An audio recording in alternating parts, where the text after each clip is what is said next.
Dans le rayon des épices de n'importe quel supermarché américain, il y a une poudre blanche. Elle se trouve juste à côté de la crème de tartre et du sel pour conserve et coûte 2 $ le pot de 120 grammes. Eh bien, cette poudre est chimiquement identique au coagulant principal utilisé par 95% des stations de traitement d'eau municipale dans le monde entier. Ce produit est utilisé chaque jour pour transformer des milliards de litres d'eau brute contaminée en eau potable. C'est le même composé, le même mécanisme, le même résultat. Les municipalités l'achètent par camion de 20 tonnes et l'utilisent à l'entrée de chaque grande usine de traitement d'eau dans le monde développé. Pourquoi ? Parce que rien d'autre ne peut éliminer la turbidité, les bactéries en suspension, le limon colloïdal, les particules virales et les débris organiques microscopiques de l'eau brute plus rapidement, plus complètement ou moins cher. Et ça, ils le font depuis 1881. Ce pot dans le rayon épicerie, il est là, à moins d'1 mètre de vous, à chaque fois que vous êtes passé devant toute votre vie. Il coûte 2 $ et il traite 5000 litres avant d'être vide. L'industrie des filtres à domicile, qui pèse 14 milliards de dollars, n'a jamais, au grand jamais, mis ces deux faits dans la même phrase dans aucune de ses publicités. Parce qu'une telle phrase mettrait fin à la conversation avant même que la vente ne commence. Ils ne l'ont pas caché parce que ça ne marchait pas. Ils l'ont caché parce que ça fonctionnait si parfaitement à l'échelle municipale que pour créer un marché de filtres pour particuliers, il fallait que les consommateurs, ne se demandant jamais pourquoi la même poudre, posée à côté du sel pour cornichons, ne pourrait pas faire le même travail chez eux. On ne peut pas proposer un abonnement pour un pot d'Alain de qualité alimentaire. On ne peut pas vendre une cartouche de remplacement 300 $ quand la chimie de coagulation active coûte 40 centimes par 1000 litres et vient dans un pot avec une recette de cornichons croustillants au dos. Une industrie de 14 milliards de dollars de remplacement de cartouches ne survit pas au moment où ses clients découvrent que l'entrée de toutes les stations d'eau municipales du monde utilise un pot de 2 $ du rayon épices. Cette découverte est à portée de main dans un rayon de supermarché, pour tous les consommateurs américains depuis plus de 140 ans. L'industrie a été très prudente avec ce rayon. Le marché mondial des produits chimiques de traitement de l'eau était évalué à 36 milliards de dollars en 2023.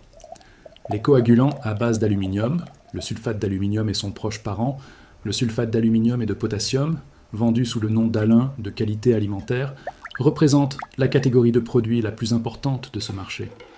Un rapport de 2021 de l'American Water Works Association a documenté que plus de 93% des installations de traitement d'eau de surface aux États-Unis utilisent le sulfate d'aluminium comme agent de coagulation principal lors de la première étape du traitement.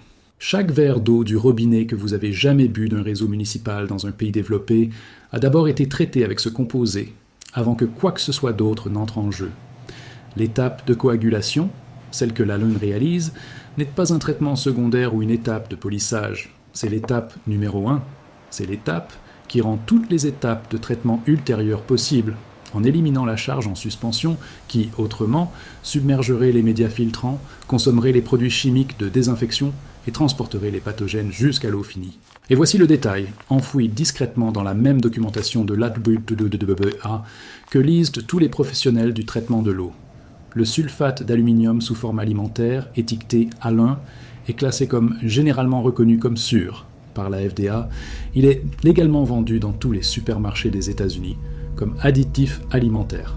Et il est utilisé en continu et de manière documentée comme agent de clarification de l'eau depuis plus de 3000 ans. La connaissance n'est pas classifiée. Le composé n'est pas contrôlé. Le mécanisme n'est pas propriétaire.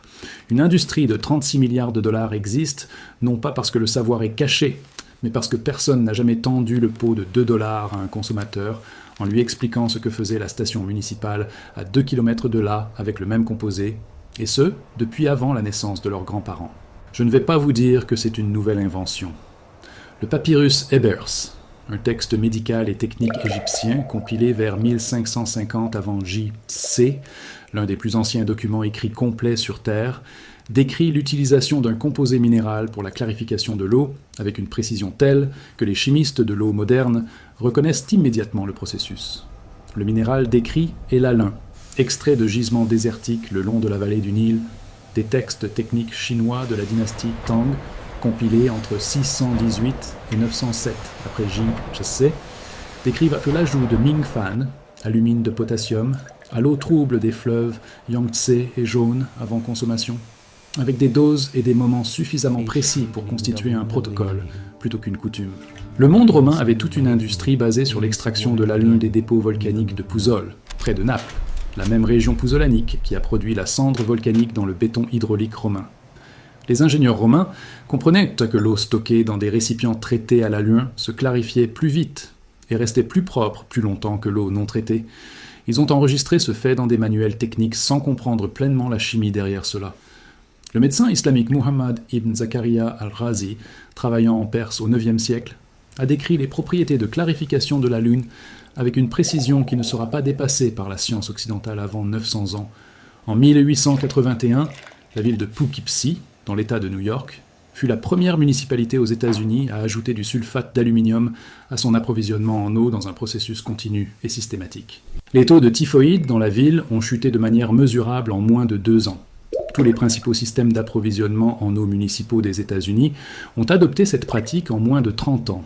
Le composé que les ouvriers de l'eau égyptiens connaissaient en 1550 avant J-C est devenu la pierre angulaire du traitement municipal moderne de l'eau en 1881. Il n'a pas été amélioré depuis, car il n'en a pas besoin. Il est déjà aussi bon que la chimie le permet. Vous avez vu ça toute votre vie sans jamais faire le lien. Vous avez observé une boule à neige se déposer en moins de 2 minutes, tout ce matériau en suspension qui tombe de la colonne d'eau parce que la gravité et le poids des particules ont pris le dessus dès que vous l'avez posé. C'est la sédimentation après agrégation. Des particules trop petites et trop légères pour se déposer seules se sont retrouvées, se sont liées, ont grossi et sont tombées. C'est exactement ce que fait le sulfate d'aluminium dans l'eau contaminée. Vous avez vu une casserole de bouillon de bœuf devenir trouble pendant qu'elle mijotait, puis redevenir parfaitement claire quand vous avez ajouté une touche de vinaigre et quelques minutes de cuisson supplémentaires. Ce nettoyage est une coagulation de protéines déclenchée par le pH, qui retire les particules en suspension du liquide en les faisant s'agréger et tomber. Vous avez vu une cuillère de boisson en poudre se disperser dans un verre d'eau et se mélanger uniformément en 30 secondes d'agitation. C'est le même comportement de distribution qui rend le dosage de l'alun si fiable et si rapide. La chimie de l'agrégation, de la neutralisation des charges, de petites choses qui se trouvent et tombent ensemble, vous l'avez vu se produire dans votre cuisine chaque semaine de votre vie. Vous n'aviez juste jamais le nom de ce que vous observiez. Voici ce qu'il vous faut. Je veux être honnête avec vous sur chaque chiffre. De l'alun de qualité alimentaire. C'est la forme spécifique dont vous avez besoin. Le sulfate d'aluminium et de potassium, simplement étiqueté alun, vendu dans le rayon épices ou conserves de toutes les grandes surfaces aux États-Unis, est disponible dans n'importe quelle épicerie indienne, moyenne-orientale ou sud-asiatique partout dans le monde, où il est vendu sous le nom de fitkari ou shab et utilisé pour tout, de la purification de l'eau au après-rasage. Le pot de supermarché standard fait 112 grammes et coûte entre 1,80 € et 2,50 €. Ce pot de 112 grammes contient environ 113 grammes d'alun et traitera entre 500 et 1500 litres d'eau selon le niveau de turbidité avant d'être épuisé. Ne remplacez pas le sulfate d'aluminium de qualité industrielle des magasins de fournitures agricoles pour un usage alimentaire sans vérifier qu'il est certifié de qualité alimentaire.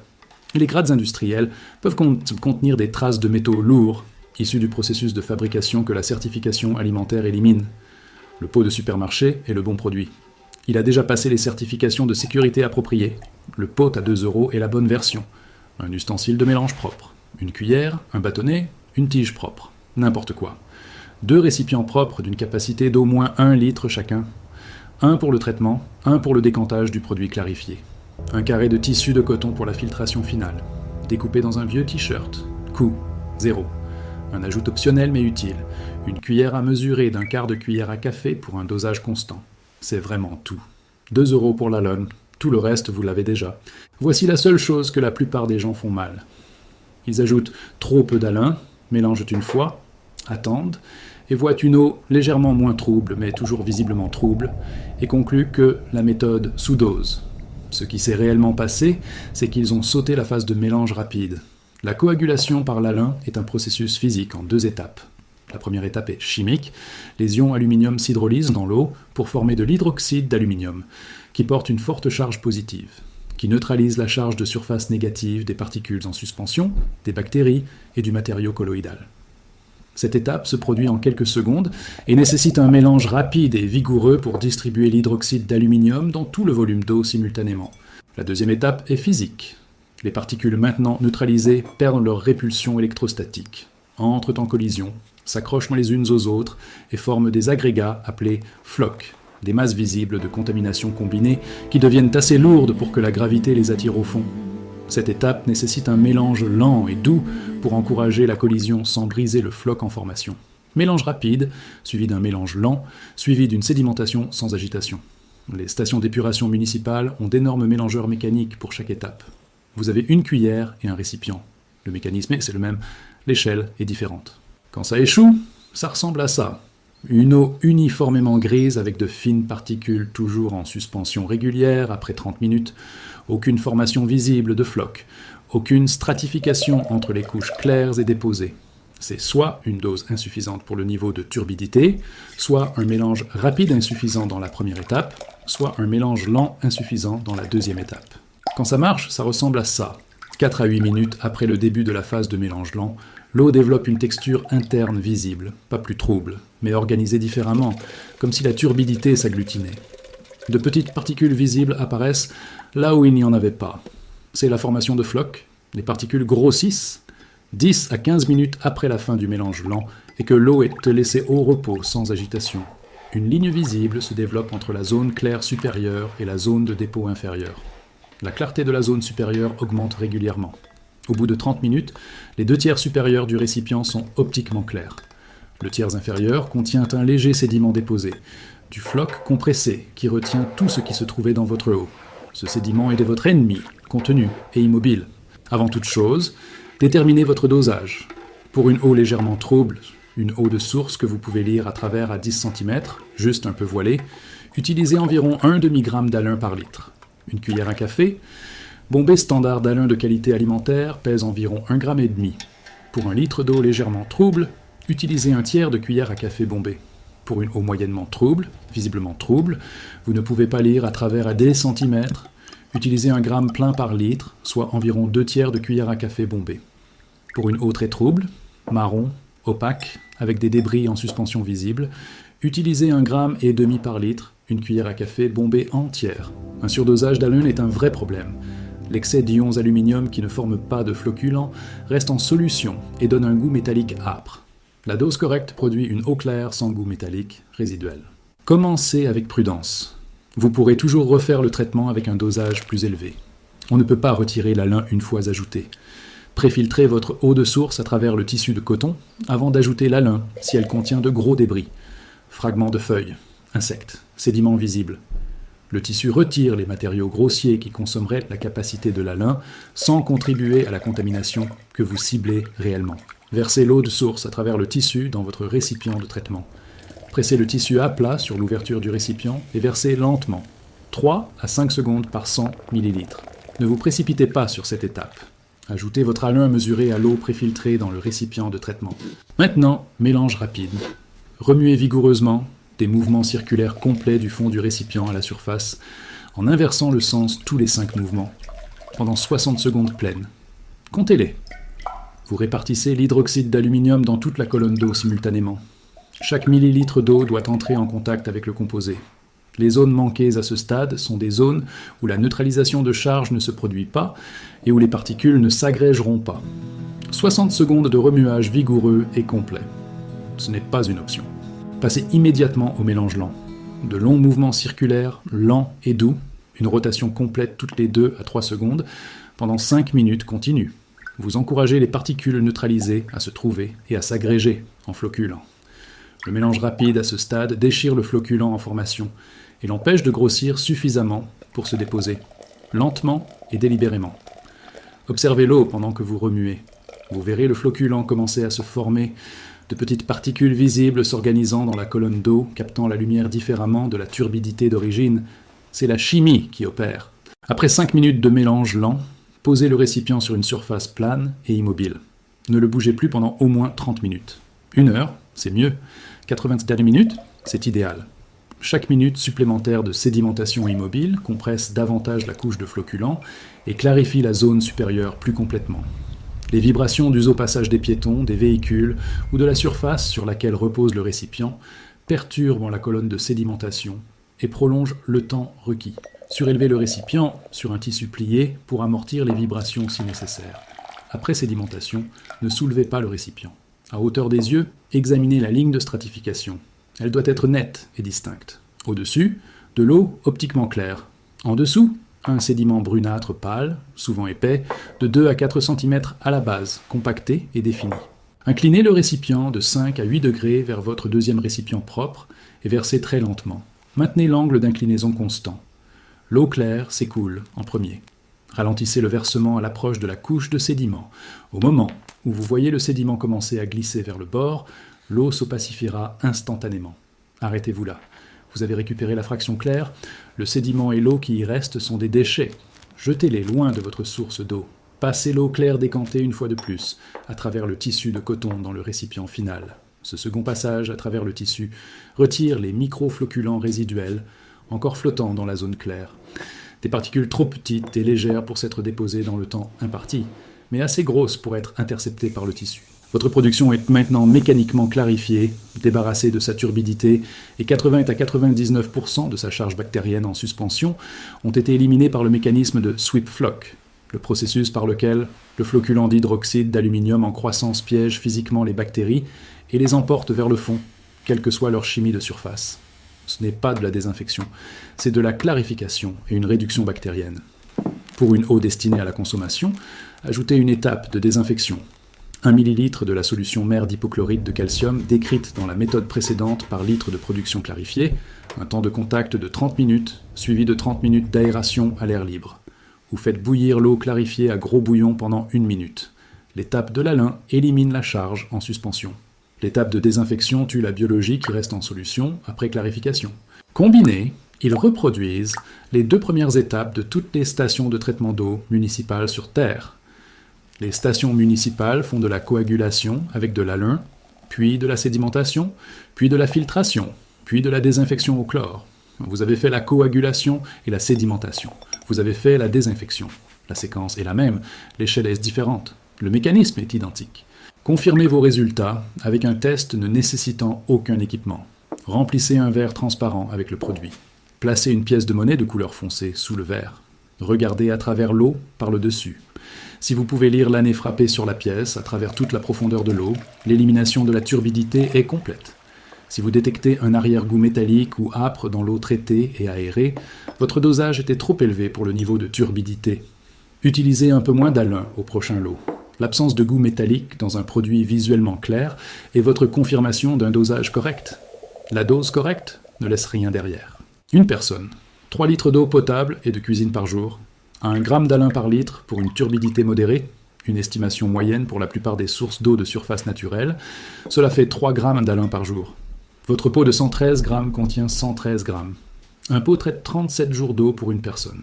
À 2 € le pot, le coût annuel complet de clarification de l'eau pour une personne utilisant de l'alun est de 19,70 €, en incluant l'étape de désinfection avec une solution de stock d'hypochlorite de calcium, ajoutez 3 € pour le sac de chlore pour piscine. Coût annuel total pour un traitement d'eau complet en 2 étapes. Clarification et désinfection, pour une personne, 22,70 €. Une famille de 4 personnes utilise 12 litres par jour, soit 12 grammes d'alun quotidiennement. Un pot de 113 grammes dure 9 jours, 40 pots par an à 2 € pièce, 80 € d'alun, 3 € de chlore pour piscine, 83 € par an pour un traitement d'eau complet en 2 étapes pour une famille de 4 personnes, indéfiniment, en utilisant la même chimie que chaque usine de traitement d'eau municipale sur Terre utilise à l'échelle industrielle. Comparez cela à ce que l'industrie facture pour le même résultat.